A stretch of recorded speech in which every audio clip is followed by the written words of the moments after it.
ಕಾಂಗ್ರೆಸ್ ಪಕ್ಷಕ್ಕೆ ಕೇಡುಗಾಲ ಬಂದಿದೆ. ಭಯೋತ್ಪಾದಕರಾಗುವ ಪ್ರಯತ್ನ ಮಾಡ್ತಿದ್ದಾರೆ ಅವರು. ಶಿವಮೊಗ್ಗದಲ್ಲಿ ಮಾಜಿ ಸಚಿವ ಕೆ.ಎಸ್. ಈಶ್ವರಪ್ಪ ವಾಗ್ದಾಳಿ ನಡೆಸಿದ್ದಾರೆ.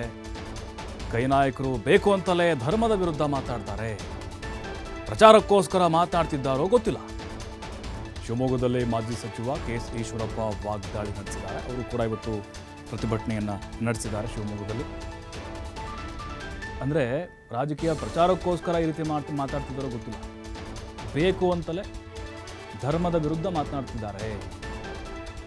ಕಾಂಗ್ರೆಸ್ ನಾಯಕರು ಭಯೋತ್ಪಾದಕರಾಗುವಂತಹ ಸುಳಿವನ್ನು ಕೊಡ್ತಾ ಇದ್ದಾರೆ. ಈ ಮೂಲಕ ಭಯೋತ್ಪಾದಕ ಮನಸ್ಥಿತಿನ ಹೊಂದಿದ್ದಾರೆ ಅಂತ ಹೇಳಿ ವಾಗ್ದಾಳಿ ನಡೆಸಿದ್ದಾರೆ.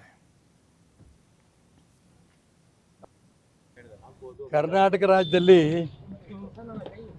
ಕಾಂಗ್ರೆಸ್ ಪಕ್ಷಕ್ಕೆ ಕೆಡಗಾಲ ಬಂದಿದೆ. ಅವರು ಕಾಂಗ್ರೆಸ್ ನಾಯಕರುಗಳು ಧರ್ಮದ ವಿರುದ್ಧವಾಗಿ ಬೇಕು ಅಂತ ಮಾತಾಡ್ತಾ ಇದ್ದಾರೋ, ಪ್ರಚಾರಕ್ಕೋಸ್ಕರ ಮಾತಾಡ್ತಾ ಇದ್ದಾರೋ, ಒಟ್ಟಾರೆ ಅನೇಕ ದೇಶದ 17 ರಾಜ್ಯಗಳಲ್ಲಿ ಭಾರತೀಯ ಜನತಾ ಪಾರ್ಟಿ ಅಧಿಕಾರಕ್ಕೆ ಬಂದಿದೆ.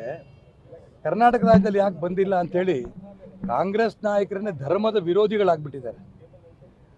ಭಯೋತ್ಪಾದಕರಾಗಂತ ಪ್ರಯತ್ನ ನಡೆಸ್ತಾ ಇದ್ದಾರೆ. ಕರ್ನಾಟಕ ರಾಜ್ಯದಲ್ಲಿ ಕಾಂಗ್ರೆಸ್ ಪಕ್ಷಕ್ಕೆ ಕೆಡಗಾಲ ಬಂದಿದೆ.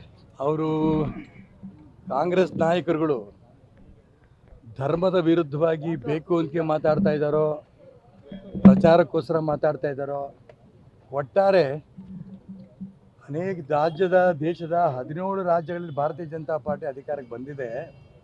ಕರ್ನಾಟಕ ರಾಜ್ಯದಲ್ಲಿ ಯಾಕೆ ಬಂದಿಲ್ಲ ಅಂಥೇಳಿ ಕಾಂಗ್ರೆಸ್